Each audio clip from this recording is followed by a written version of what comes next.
em Lucas, no capítulo 14.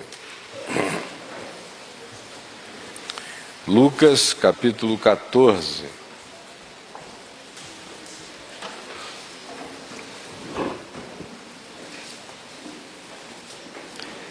Do verso 15 ao verso 24.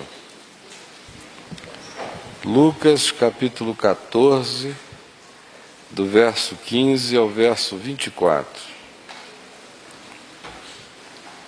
Ora, ouvindo tais palavras, um dos que estavam com Jesus à mesa, e essas palavras que Jesus tinha dito eram palavras muito contraditórias em relação ao sentido da ordem social das coisas no nosso mundo, porque o que Jesus dissera num banquete onde ele fazia parte havia sido o seguinte: quando deres um jantar ou uma ceia, não convides os teus amigos, o que em geral é uma contradição, nem os teus irmãos, nem os teus parentes, nem vizinhos ricos, para não suceder que eles, por sua vez, te convidem e tu sejas pago de volta, sejas recompensado por isto. Tu anulas o princípio da graça, de fazeres favor imerecido. Então, se tu quiseres que as tuas ações sejam ações cumulativas de graça em teu favor, quando tu fizeres essas coisas, não o faças com este olhar, porque quem o faz com este olhar está apenas fazendo aquilo que socialmente é o que se faz, não tem nada de mais em se fazer assim. Mas a gente esvazia os conteúdos e os significados sacramentais da nossa relação com o próximo, quando a gente faz apenas àqueles que nos dão muito prazer em que assim seja, ou que nos recompensem, ou que nos paguem de volta, ou que nos seja um benefício ou um tráfico de influência. Antes, ao dares um banquete, convida os pobres, os aleijados, os coxos e os cegos, e serás muito feliz pelo fato de não terem eles com que recompensar-te. A tua recompensa, porém, tu a receberás na ressurreição dos justos. Ora, ouvindo tais palavras, um dos que estavam com Jesus à mesa disse-lhe: bem-aventurado aquele que comer pão no reino de Deus. Jesus, porém, respondeu: certo homem deu uma grande ceia e convidou a muitos. À hora da ceia, enviou o seu servo para avisar aos convidados: vinde, porque tudo já está preparado. Não obstante, todos a uma começaram a excusar-se, a desculpar-se. Disse o primeiro: comprei um campo e preciso ir vê-lo. Rogo-te que me tenhas por escusado. Outro disse: comprei 5 juntas de boi e vou experimentá-las. Rogo-te que me tenhas por escusado. E outro disse: casei-me e por isso não posso ir. Voltando o servo, tudo contou ao seu senhor. Então, irado, o dono da casa disse ao seu servo: sai depressa para as ruas e becos da cidade e traze para aqui os pobres, os aleijados, os cegos e os coxos. Depois disse o servo: Senhor, está feito como mandaste e ainda há lugar. Respondeu-lhe o Senhor: sai pelos caminhos e atalhos e obriga a todos a entrar, para que fique cheia a minha casa. Porque vos declaro que nenhum daqueles homens que foram convidados provará da minha ceia. Vamos abrir agora em Mateus,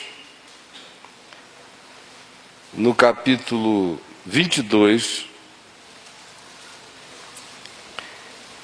que é basicamente a mesma parábola, sendo que em Mateus ela tem aspectos e detalhes de natureza profético, histórico, relacionado à destruição de Jerusalém nos anos 70, e a de Lucas fica exclusivamente com o conteúdo existencial e espiritual da parábola, sem nenhuma alusão profética e histórica à destruição da cidade de Jerusalém, conforme aconteceu no ano 70 da nossa era.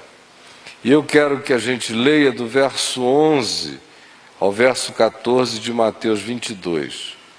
Mateus 22, de 11 a 14, que diz assim, lembrem-se, é o mesmo Espírito, é a mesma parábola, é a mesma coisa do Senhor enviar servos a convidar pessoas para as bodas do seu filho. E todos excusando-se quanto a participarem. E aqui se diz algo que acrescenta valor e informação à parábola que nós lemos há pouco em Lucas 14. Aqui diz em Mateus 22, 11: entrando, porém, o rei para ver os que estavam à mesa, lá o dono da casa é chamado de o Senhor, aqui ele é chamado de rei, que é uma coisa muito própria em Mateus. Mateus quase sempre faz uma designação de realeza, e Lucas e Marcos tratam mais aquele que está na posição de Deus como o Senhor. Entrando, porém, o rei para ver os que estavam à mesa, notou ali um que não trazia veste nupcial, e perguntou-lhe: amigo, como entraste aqui sem veste nupcial? E ele emudeceu. Então ordenou aos serventes: amarrai-o de pés e mãos e lançai-o para fora nas trevas. Ali haverá choro e ranger de dentes, porque muitos são chamados, mas poucos escolhidos. É interessante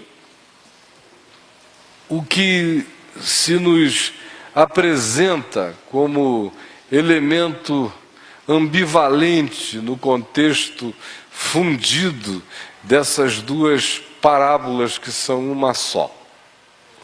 Em Lucas 14, a gente vê o dono da casa mandando os seus servos chamar pessoas que eram convidados supostamente dignos para que viessem para a sua festa, que aqui em Mateus é chamada de bodas. E em indo esse servo fazer esse convite, eles foram declinando do convite e excusando-se quanto a aceitarem o convite que lhes era feito. Se diz que eles não se importaram, no geral, ouviram o convite, mas não deram a menor importância. Era um convite para uma ceia, convite para uma festa, para uma celebração, para um banquete.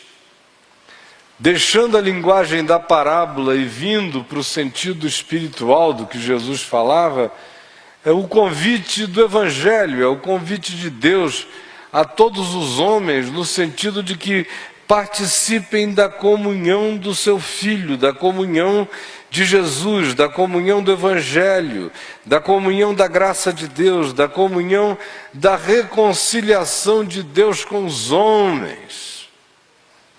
Só que, ao ouvirem este convite, aqueles que primeiro ouviram, e na perspectiva histórica, os que primeiro ouviram tal convite foram os judeus, a maioria deles não se importou. A maioria deles simplesmente ignorou, deu de mão, achou irrelevante, achou dessignificado. Outros excusaram-se dizendo que tinham mais o que fazer, estavam muito ocupados.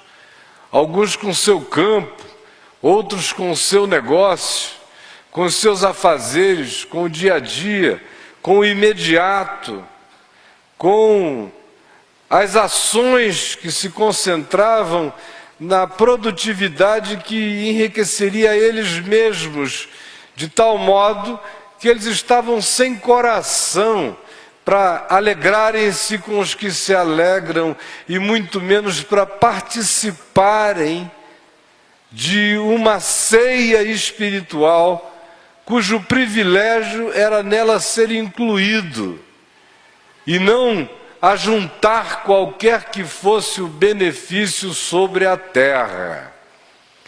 E por isso esses convidados, que aqui se diz que originalmente eram os mais dignos, escusaram-se ou não deram importância, não aceitaram, não apareceram, não foram. Volta o servo e diz ao seu senhor: olha, todo mundo que recebeu o convite mandou agradecer demais. Houve até alguns que realmente não deram a menor bola. Outros disseram que estão muito ocupados, pedem desculpas, mas não estão podendo vir. Diz o texto que o dono da casa ficou irado e disse: então faça o seguinte, saia agora por aí e quem vocês encontrarem na rua, passando, agarrem. A palavra usada descreve uma determinada arbitrariedade. Peguem, agarrem quem vocês encontrarem e tragam, e obriguem, e constranjam a que venham à minha festa, que entrem nas minhas bodas, para que a minha casa fique cheia.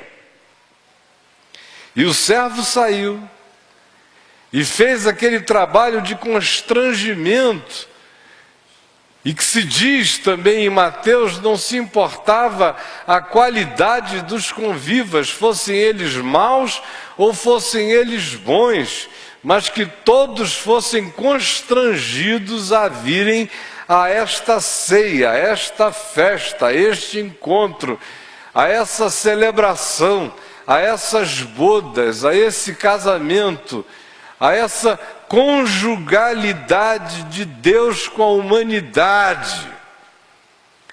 Aí sai o servo, cumpre aquilo que o Senhor lhe mandara, volta e diz o seguinte: olha, eu obriguei todo mundo que eu encontrei a entrar, trouxe no laço, gente boa e gente nem tanto, alguns muito legais, outros questionáveis, mas como a sua ordem era para que eu os constrangesse, mesmo os obrigasse a virem, eu fiz isto. E ainda há lugar sobrando.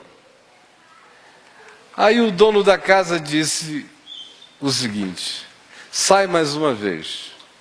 E agora não fica só na praça, vendo quem praça. Vai pelos becos, entra nos atalhos, mete-te nos ermos da terra, nos lugares aonde ninguém quer visitar. E em chegando ali, pode pegar entre todos os que são desprezados pela humanidade, entre aqueles aos quais os que são bons desprezam e aqueles que são maus desprezam mais ainda. Pega os absolutamente desafortunados, aqueles dos quais em geral as pessoas fogem, e obriga-as a virem e a entrarem e a tomarem lugar à mesa na minha festa.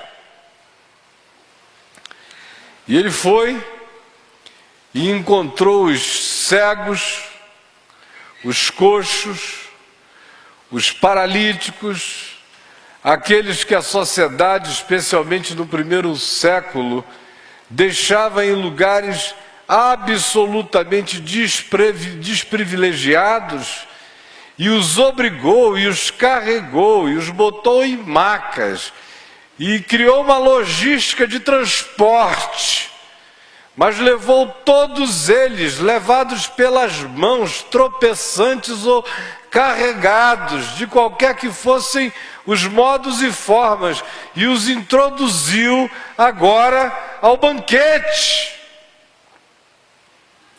E diz agora o texto de Mateus, já não o de Lucas, que o servo foi e disse: olha, a casa agora está cheia.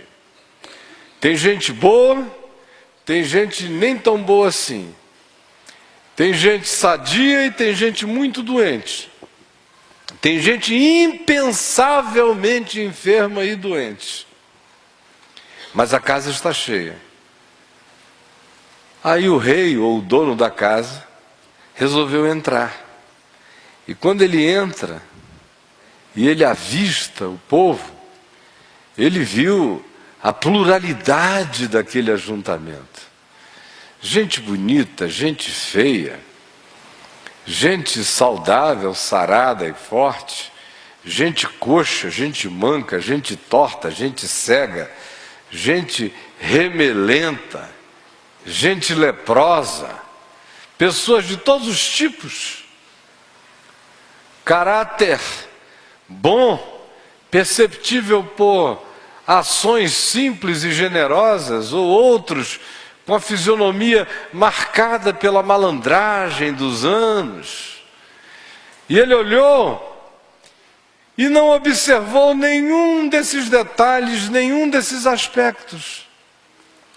O que se diz aqui em Mateus é que o olhar dele foi direto, não no cego, não no coxo, não no remelento, não no aleijado, não no que tinha cara de filântropo, nem tampouco no que tinha cara de uma história de malandragens.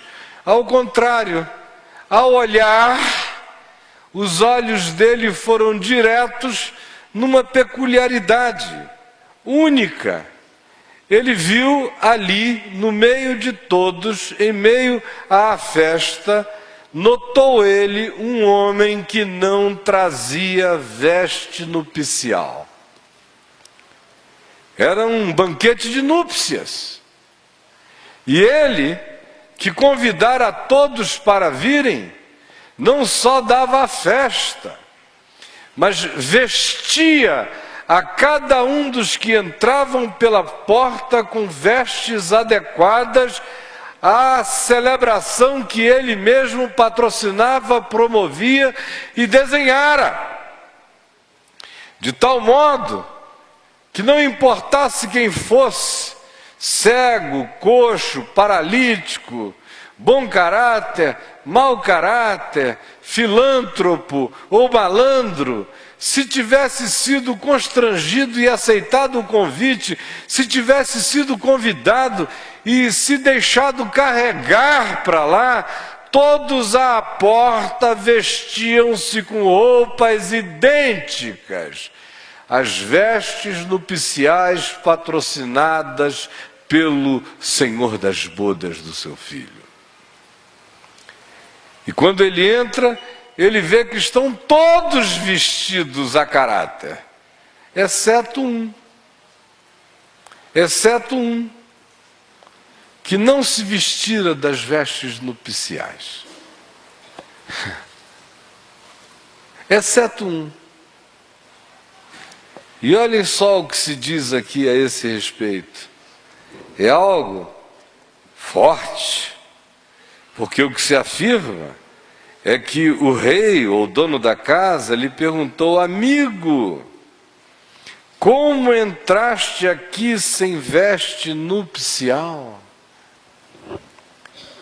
Que foi que te fez pensar que tu tinhas qualificações especiais para entrares na minha festa, para entrares na minha casa, para fazeres parte das minhas bodas, da minha alegria, da minha comunhão, do meu convívio, sem vestes nupciais, sem as vestimentas patrocinadas por mim? Como foi que tu entraste aqui sem vestes nupciais? E ele emudeceu.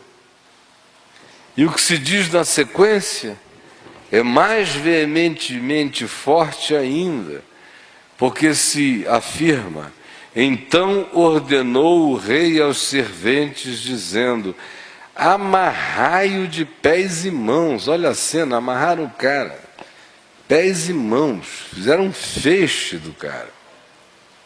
E ele disse: lançai-o para fora, sacode pelo pé e pela mão e joguem-no nas trevas. Ali haverá choro e ranger de dentes, porque muitos são chamados, mas poucos os escolhidos. Agora, acompanhem comigo a aparente contradição dessa história.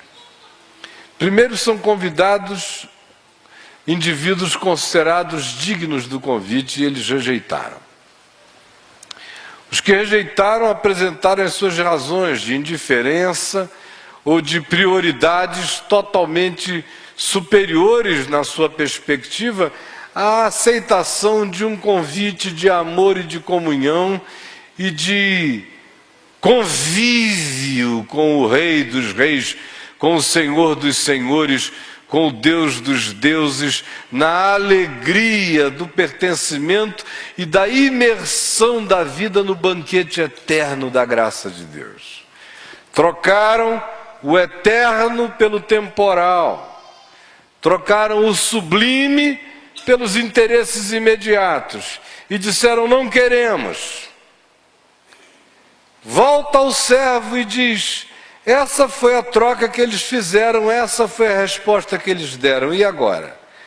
A ordem do rei é: sai e obriga todos a entrarem, maus e bons, não importa. Já não são mais apenas aqueles que têm pedigree, ou que têm história, ou que têm genealogia, ou que têm um comportamento ilibado, porque esses de comportamento ilibado e de conduta supostamente digna fizeram uma opção. Eles disseram que são indignos do meu banquete, na medida em que disseram que o meu banquete não lhes interessava, ou que as suas prioridades importavam infinitamente mais do que a minha oferta. Então sai agora e obriga todos a entrarem, maus e bons. Ele vai, sai, convida, traz e ainda há lugar. E a ordem do rei ou do dono da festa é: sai de novo e pega todos os outcasts, todos os marginalizados, todos os enfeiados, todos os defeituosos, todos os cegos, todos os aleijados, todos os coxos, todos os deficientes, todos os que sejam inadequados para a solenidade, todos aqueles que, pela própria condição social marginalizada naqueles dias, não eram convidados e nem se ofereciam porque se sentiam incapazes de participar. Mas vai e traze, carrega, pega pela mão, põe aqui dentro e enche a minha casa, porque ela tem que ficar cheia. Mas quando ele sai, entra e observa, o que ele vê é apenas um indivíduo que não se vestira com vestes nupciais. Que história isto nos conta, meus amigos, meus irmãos queridos? Que história?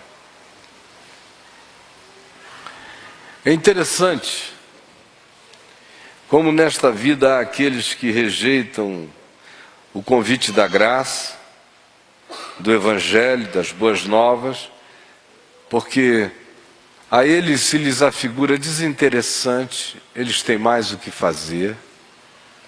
Há outros, como diz a parábola de Lucas 14, que chegam mesmo a maltratar os que fazem um convite, a serem hostis a eles, ou no texto de Mateus, quando chegam a matar a quem vai fazer o convite, se tornam assassinos, porque rejeitam dramaticamente e totalmente o convite da graça de Deus, do Evangelho que lhes é feito.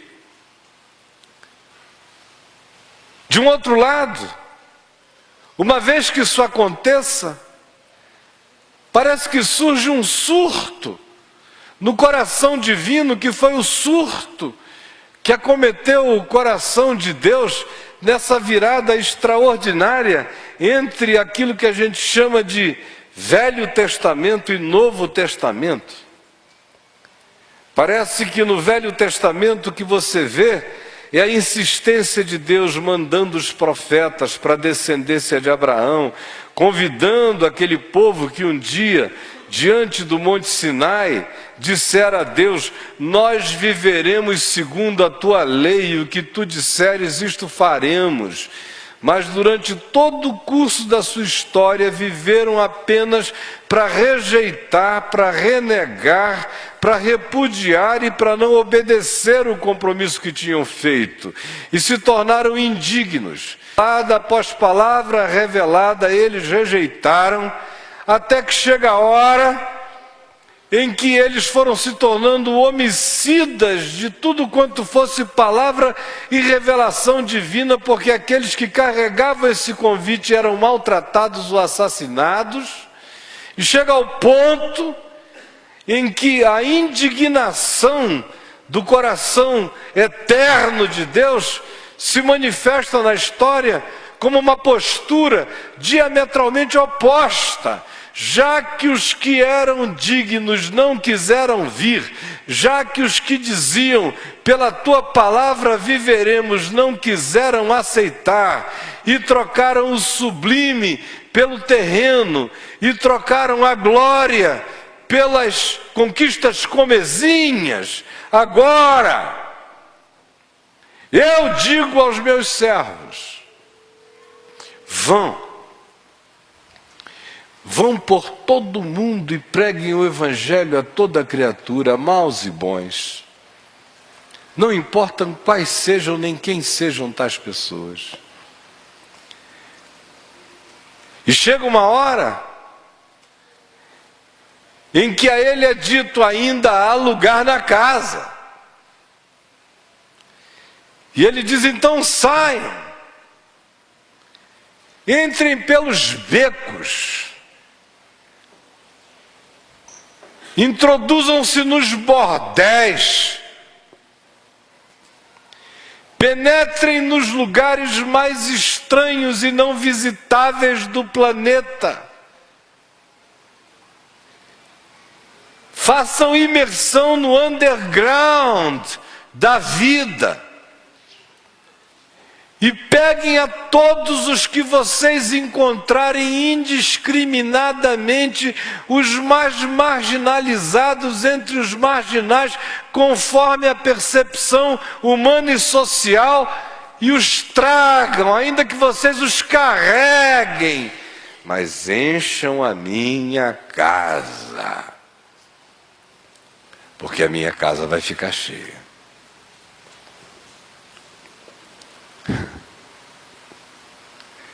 Quer dizer, quando há essa virada, o primeiro convite já tinha sido feito de graça, porque ninguém pagava nada, era só vir. Os convidados é que pareciam ser mais adequados. Mas como eles rejeitaram o convite, essa graça se torna abusiva, se torna mais do que superabundante, se torna praticamente estuprante. Obriga todos a entrarem, se torna indiscriminada, sejam eles maus, sejam eles bons, se torna absolutamente despreconceitualizada, sejam eles pobres, coxos, cegos, de que natureza sejam os mais marginais entre os marginalizados, traze-os, carrega-os, porque onde abundou o pecado, aí superabundará sempre a graça, e obriga-os a entrarem. Só que de repente, ele entra na festa e ele olha, e está lá um carinha, que quis entrar por conta própria, que quis estabelecer a sua própria moda de participação, e que disse o seguinte: já que aqui tem gente má, tem gente boa, tem gente bonita, tem gente feia, tem gente manca, tem gente coxa, tem gente cega, tem gente de toda a natureza e de todo tipo, eu vou com a roupa que eu quiser. Já que tudo é indiscriminado, a minha roupa será também indiscriminada. O estranho, todavia, e obviamente isso é uma parábola, a simbolização espiritual disso é uma outra, vocês vão perceber, é que realmente tudo era indiscriminado, exceto a vestimenta. Qualquer um podia vir, mas tinha que vir vestido com as vestes da provisão do rei. A indiscriminação era absoluta, desde que todo aquele que em qualquer outro momento da vida tivesse sido discriminado, se fizesse um nessa assembleia vestindo as roupas nupciais fornecidas pelo Pai, pelo dono da festa, pelo Rei da vida. Aí você me pergunta, e o que isso tem a ver comigo hoje? A gente está aqui numa assembleia de total indiscriminação. Todo tipo de gente, com todo tipo de história. Ninguém é examinado, não se faz anamnese da existência de ninguém. Todo mundo é aceito, todo mundo é acolhido.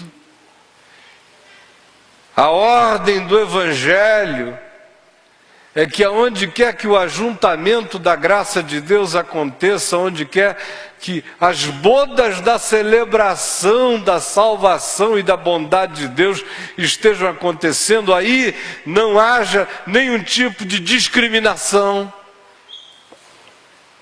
De modo que tem uns que chegam e que são pessoas naturalmente boas, generosas, carinhosas, afáveis, inclusivas, solidárias. Há outras que são carne de pescoço, que são difíceis, que são meio indomáveis, que dão muito trabalho, que são cheias de idiosincrasias e de esquisitices, e de manias, e de juízos, e de interpretações estranhas.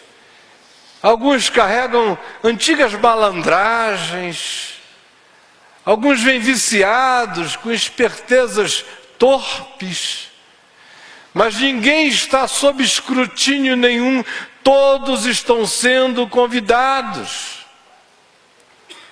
Alguns vêm com deficiências, não as físicas, porque são todas absolutamente irrelevantes, mas vêm espiritualmente coxos, existencialmente aleijados, psicologicamente deficitários, mental e espiritualmente meio cegos ou inteiramente cegos, tateantes. E nada disso importa. Não importará jamais. A indiscriminação é total. A graça é absoluta. Desde que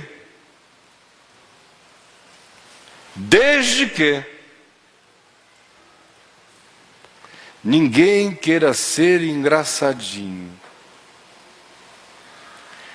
tentando transformar o convite da graça de Deus numa construção particular de expressão e manifestação de um caminho que não se vergue, não se dobre e não aceite, não admita e não entenda e não incorpore a consciência de que pela graça nós somos salvos, pela graça nós estamos no banquete, pela graça nós fomos constrangidos, pela graça nós nos sentimos obrigados, pela graça nós fomos carregados, pela graça nós fomos trazidos, pela graça nós fomos perdoados, pela graça nós fomos listados, pela graça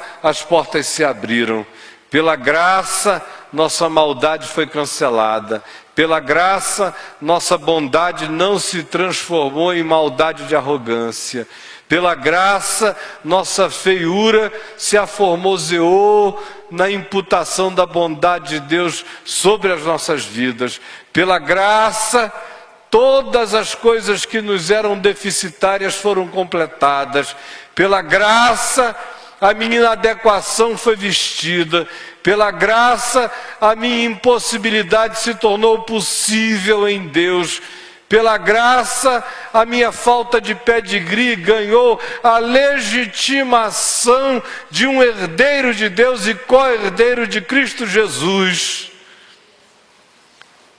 Porque pela graça eu sou salvo mediante a fé, isto não vem de mim, é um dom de Deus, não vem nem das minhas boas obras, como também as minhas obras mais do passado não me impedirão de prová-la hoje, se eu me deixar constranger e obrigar pelo convite e entrar na casa da salvação e do amor de Deus.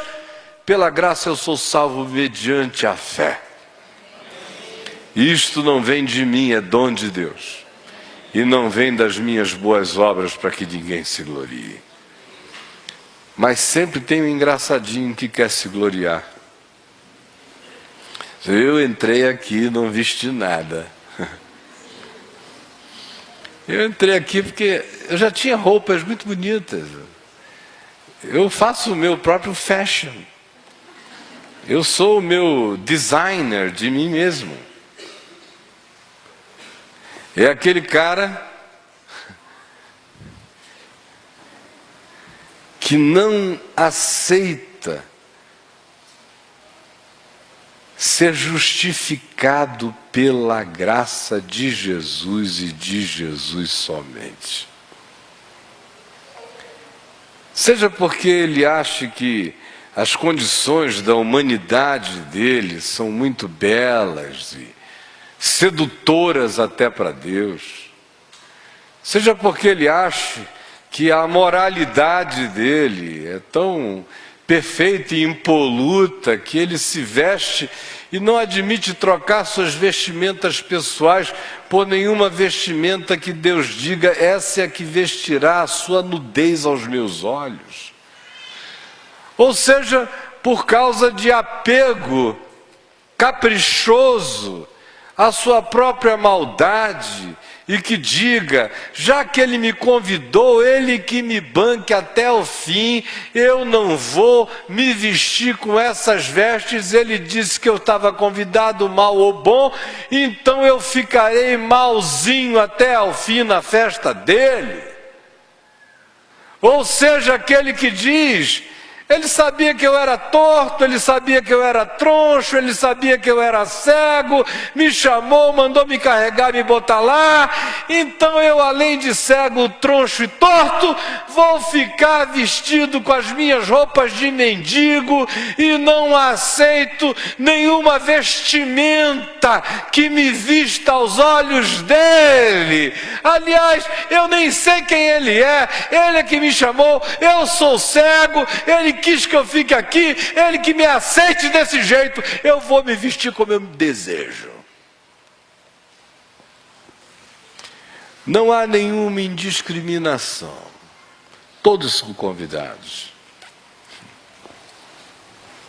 Mas todos os convidados precisam saber uma coisa, que é aquela que o apóstolo Paulo nos fala em 2 Coríntios, no capítulo 5, no versículo 3, quando ele fala desse mesmo princípio espiritual, e eu quero que vocês leiam aqui, em 2 Coríntios, capítulo 5, verso 3.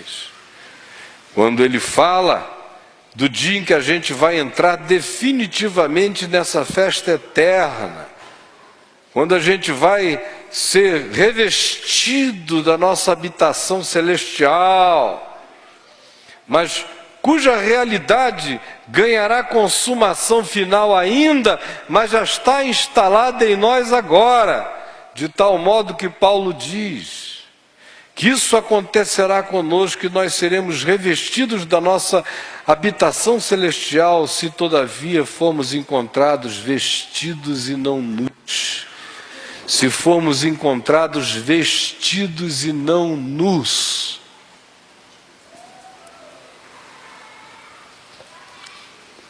Justificados, pois, mediante a fé, nós temos paz com Deus por meio de nosso Senhor Jesus Cristo. Agora olhem aqui para mim. O convite é feito a todos. Mas quem passa pela porta tem que se deixar vestir da justiça de Jesus. Do contrário, será amarrado pelos pés e pelas mãos. E os anjos sacudirão. 1, 2, 3 e já nas trevas, onde haverá choro e ranger de dentes. O que significa se deixar vestir pelas vestes nupciais? Qual o significado disso? Como é que eu me visto dessas vestes nupciais? Em primeiro lugar, eu preciso reconhecer a minha inadequação para a ocasião, minha gente. Essa é a condição precípua, primeira. Eu preciso reconhecer a minha inadequação para o convite. Eu sou totalmente inadequado ao convite. Eu sou fruto de uma arbitrariedade divina. Eu sou eleito por uma injustiça do amor de Deus, porque não havia em mim bem nenhum que justificasse a minha introdução em tal banquete. A graça de Deus é arbitrária. É isso que a maioria de nós não entende. Eu vou dizer mais uma vez para você, a graça de Deus é arbitrária, é favor imerecido. Jesus ilustra de muitas formas essa arbitrariedade. Entre elas, quando ele conta aquela parábola dos trabalhadores que um certo homem mandou contratar desde de manhã cedo. E ele foi à praça e viu um grupo às 6 horas da manhã sem fazer nada e disse: venham trabalhar na minha vinha e eu lhes darei o salário X pela jornada deste dia. Às 9 da manhã ele encontrou outros desocupados na praça e disse: vão trabalhar na minha vinha, eu lhe darei o que for justo. Ao meio-dia, ele voltou e disse aos que estavam ali sem fazer nada: ide trabalhar na minha vinha, e eu lhes darei o que for justo. Às 3 da tarde ele voltou e disse: ide trabalhar na minha vinha, e lhes darei o que for justo. Às 5 da tarde, ele foi ainda à praça, encontrou um grupo que estava sem fazer nada e disse: por que vocês ficaram aqui desocupados o dia inteiro? Vão trabalhar 1 horinha que seja na minha vinha, eu lhes darei o que for justo. Quando deu 6 horas da tarde, o dono da vinha chamou o seu capataz e disse: comece a pagar pelos que começaram primeiro às 6 horas da manhã.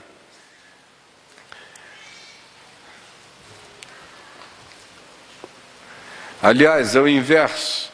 Comecem a pagar pelos que começaram às 5 horas da tarde. E os que chegaram por último foram os que receberam primeiro. E receberam a quantia da diária cheia. Aí puseram aquilo no bolso. Que coisa extraordinária. Muito obrigado. Aí chegaram os das 3 da tarde. Aí receberam a mesma quantia. Legal. Aí o pessoal que chegou às 6 da manhã já começou a fazer o sindicato da elite da vinha. Aí eles disseram: bom, se os caras que trabalharam 1 hora ganharam o que o homem tinha dito que ia dar para a gente, que chegamos às 6, pô, a gente vai ganhar aí pelo menos umas 12 vezes mais. Aquele egoísmo justicista. Aí o gerente foi pagando todo mundo. Quando chegou às das 6 da manhã, só está aqui, foi acertado com vocês um starter, da Starter Seguros, do meu amigo Josué, lá do Rio de Janeiro. Pegue aqui o denário de vocês, ou starter de vocês, ou dinheiro de vocês. Aí eles ficaram absolutamente enfurecidos, fulos da vida, e foram reclamar com o dono da vinha. E o dono da vinha disse: escuta, será que eu não posso fazer o que eu quero do que é meu? Esse dinheiro aqui pertencia a vocês? Quando vocês estavam lá na praça, vocês eram donos desse dinheiro aqui? Vocês não estavam duros, sem fazer nada, e eu fui lá e disse: vão trabalhar para mim que eu vou dar esse dinheiro a vocês? Vocês só fizeram o que eu contratei. Agora, será que eu não posso fazer o que eu quero do que é meu? Se eu resolver sair por aí, não vou rasgar esse marcador de Bíblia da Starter não, que é bonitinho, mas dá vontade só para mostrar para vocês. Se eu quiser sair por aí rasgando dinheiro, meu dinheiro, será que eu não posso? Ou os olhos de vocês são maus porque eu sou bom? Ou os olhos de vocês são maus porque eu sou bom? Ou os olhos de vocês são maus porque eu sou bom? E outra vez Jesus diz lá: porque os primeiros serão os últimos, e os últimos serão os primeiros. E com isso eu reafirmo: a graça de Deus é arbitrária. Não depende nem de quem quer, nem de quem corre, mas de usar Deus de misericórdia para conosco. A única coisa que não pode haver é a presunção de se pensar que eu posso trazer o design das minhas próprias configurações espirituais e obrigar Deus a me aceitar como eu sou, no espírito da Gabriela Cravo e Canela. Eu nasci assim, vou viver assim, vou morrer assim. Gabriela, Porque aí, meu amigo, ele vai dizer: amarra pelas mãos e pelos pés e joga lá para o Jorge Amado, em algum lugar no passado. A primeira coisa é você reconhecer a sua total inadequação para o convite. A segunda é você aceitar a arbitrariedade deste amor inexplicável. E a terceira é você se vestir todinho dessa graça. Porque na hora em que você se veste todinho dela, aquele que antes era bom fica quebrantado. Aquele que antes era mal se converte à bondade. Aquele que antes era manco agora anda de modo ereto. Aquele que antes era coxo já não vacila no andar. Aquele que antes era cego agora tudo pode enxergar. Porque quem me adequa com perfeição para participar dessa graça eterna é a justiça que me é imputada e que me veste, e que me torna aos olhos do Pai, tendo sido eu um dia um bom que pela minha bondade não me salvaria, ou um mal que pela minha maldade já estava perdido, ou um coxo que pela minha claudicância jamais me poria andando firme, ou um aleijado que pelos meus aleijões jamais me tornaria apto para as grandes produções, ou um cego que pela minha cegueira jamais encontraria o caminho. Agora, todavia, aceitando pela fé o convite, sendo constrangido pela graça de Deus, admitindo a arbitrariedade do amor de Deus e a bondade de Deus que me paga conforme a sua vontade, sem discutir com Ele, sem nem mesmo dizer: olha, eu acho que tem alguma coisa errada, porque eu sou um trabalhador que trabalhei só 1 hora e estou recebendo um salário inteiro. Ao contrário, emudece grato, sabendo que a graça de Deus é assim, arbitrária mesmo. Porque há muitos primeiros que serão últimos, muitos últimos que serão primeiros, assim como há muitos chamados e há poucos escolhidos, e os escolhidos são apenas aqueles que se deixam constranger pelo amor de Deus, que não discutem com a graça, que se vestem por inteiro do Evangelho de Jesus e aceitam que aquilo que os adequa para que façam parte desse banquete eterno é aquilo que os veste como justiça de Deus realizada por Jesus, e que disse: acerca daqueles que se deixam vestir, estão completos, estão vestidos, estão consumados, estão adequados. Não serão encontrados nus, já estão vestidos com a justiça eterna de Deus. Esses podem ter vindo como tenham vindo. Esses podem carregar na história os dilemas que tenham carregado. Esses podem ainda neste corpo de morte viver com os conflitos, as ambivalências, as ambiguidades e as lutas que ainda tenham. Mas esses todos que perseverarem vestidos por essa graça serão encontrados vestidos e não nus, e por isso serão absorvidos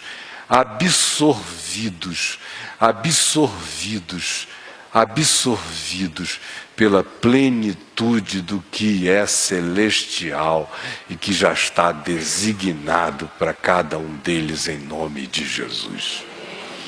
Isso não é nenhuma desculpa para a gente andar sem se curar.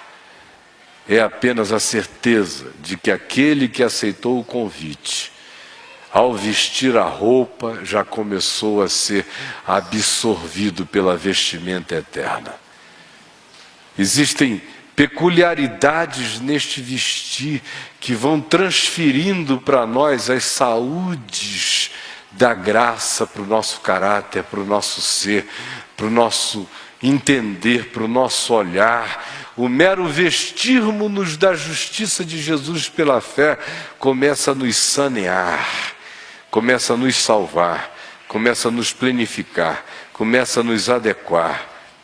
E não importa o quão esbagaçados tenhamos sido trazidos, o Pai olha apenas para aquilo com o que em Cristo estejamos vestidos. Em nome de Jesus.